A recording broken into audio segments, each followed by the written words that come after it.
Timing is not just important, it is everything. And for leaders like Peter Obi and Rabiu Musa KWANKWASO, the clock is no longer ticking slowly. It is racing toward a decisive moment. The question before them is simple but urgent.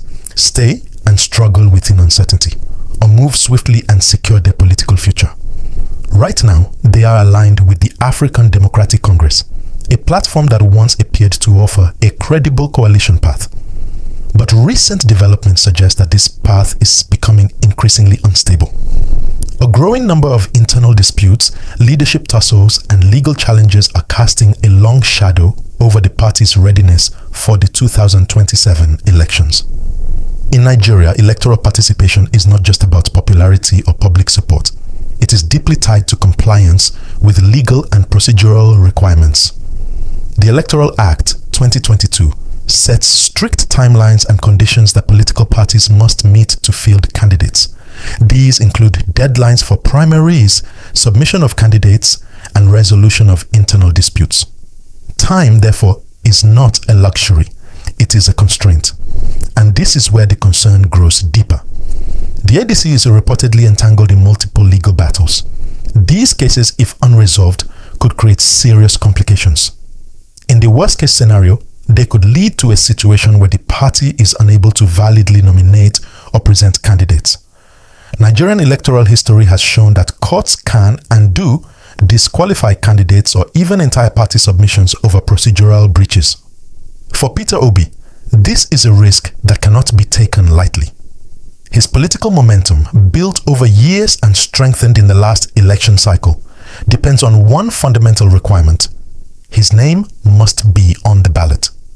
Without that, every rally, every endorsement, every ounce of public goodwill becomes politically irrelevant.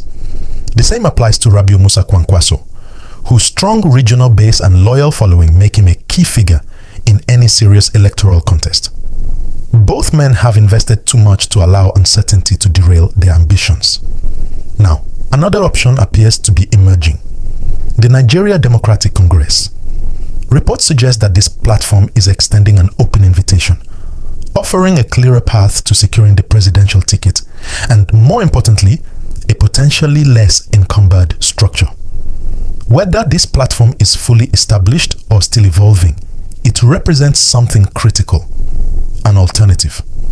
And in politics, alternatives are power. The argument, therefore, is not necessarily about abandoning ADC out of disloyalty. It is about making a strategic decision in the face of risk. If a ship shows signs of structural weakness, the wise course is not to wait for it to sink, but to secure a lifeboat while there is still time. The timelines set by the Electoral Act 2022 do not bend for uncertainty. They do not pause for internal party conflicts. They do not accommodate prolonged litigation. Once deadlines pass, opportunities close permanently. This is why the call for urgency is growing louder. If Peter Obi and Rabiu Musa KWANKWASO are to remain viable contenders in 2027, they must prioritize certainty over sentiment, structure over speculation, and strategy over hesitation. The invitation from the Nigeria Democratic Congress may or may not be the perfect solution, but in a high-stakes political environment, waiting for perfect conditions can be the greatest risk of all. The moment demands clarity, it demands courage, and above all, it demands action. Because in politics, as in life, those who move too late often discover that the decision has already been made for them.